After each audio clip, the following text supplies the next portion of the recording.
volta com o UFSC Entrevista. Hoje nós estamos conversando sobre o projeto HPV, da Universidade Federal de Santa Catarina. Para falar sobre o assunto, a gente recebe o professor Edson Natal Fedrizi. Professor, por que as mulheres são mais vulneráveis ao HPV do que os homens?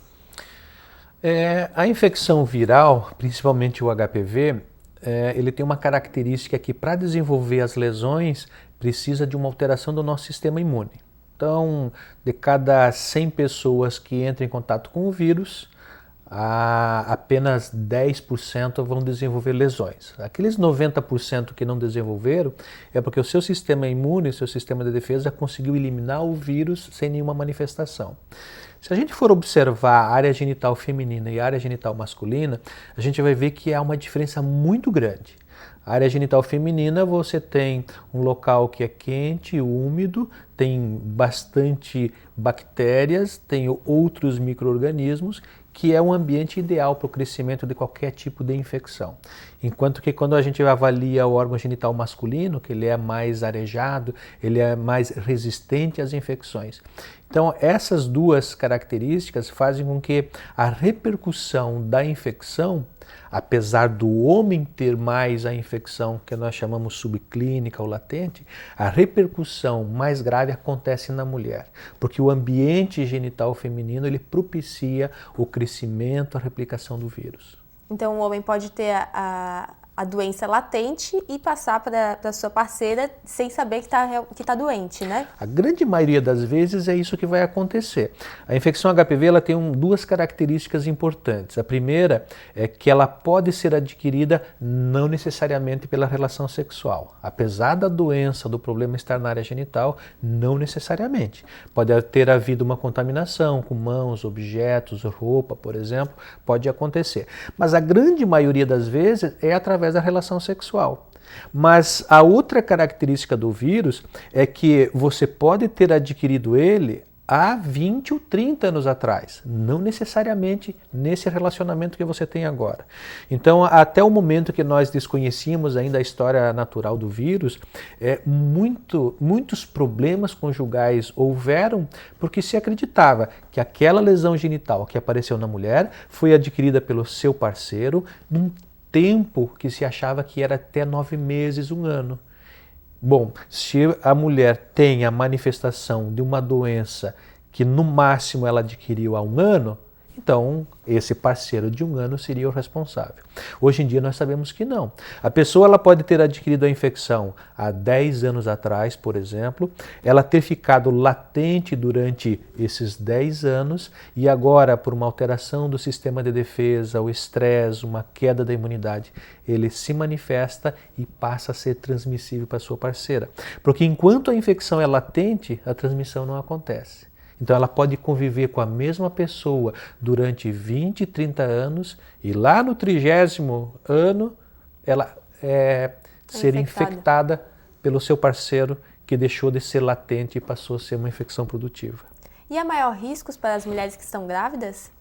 A gravidez por si só já é uma alteração do sistema imune.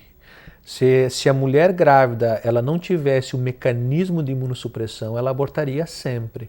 Porque o feto ele é como se fosse um órgão transplantado. Ele tem componente genético do pai e da mãe. Então, se não existisse um mecanismo de defesa na gravidez, a gestação iria evoluir para aborto da mesma forma como acontece com um rim transplantado que não recebe uma medicação imunossupressora. Então, o fato de você ter uma situação que é fisiológica normal, mas que é muito imunossupressora, que é a gravidez, faz com que as infecções causadas pelo HPV sejam bem mais graves, bem mais exuberantes do que fora da gestação. Mas há risco para o bebê também? Se a mãe tem lesões ativas no momento do parto, o bebê pode se contaminar pelo HPV. A maioria dessas infecções que acontecem durante o parto, elas vão ser eliminadas no decorrer dos meses ou anos dessas crianças.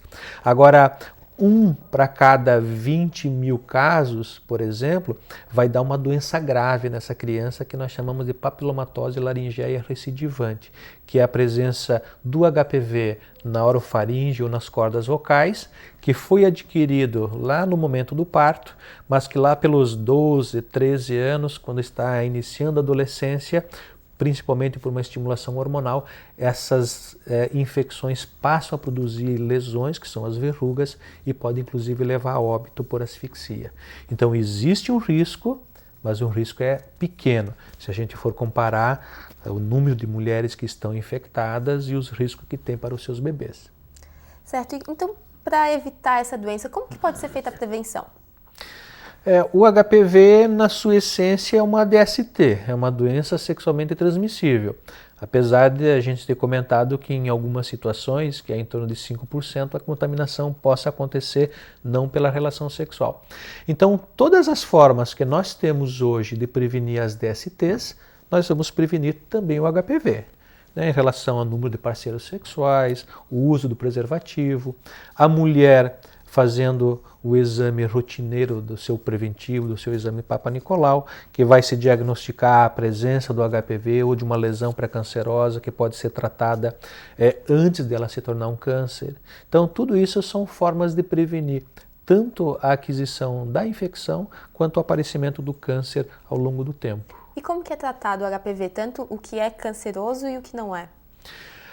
Como nós partimos do princípio que a manifestação do HPV ela está associada a uma deficiência do sistema imune, o nosso primeiro patamar de tratamento é melhorar a qualidade de vida desse indivíduo, desse homem e dessa mulher.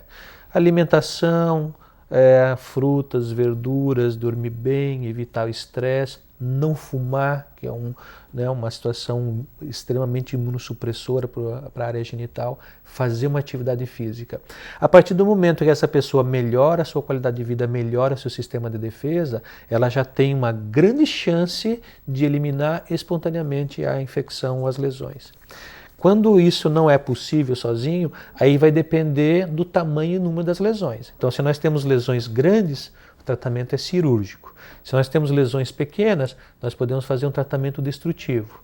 Se nós temos lesões pequenas, disseminadas, nós precisamos fazer um tratamento imunológico local.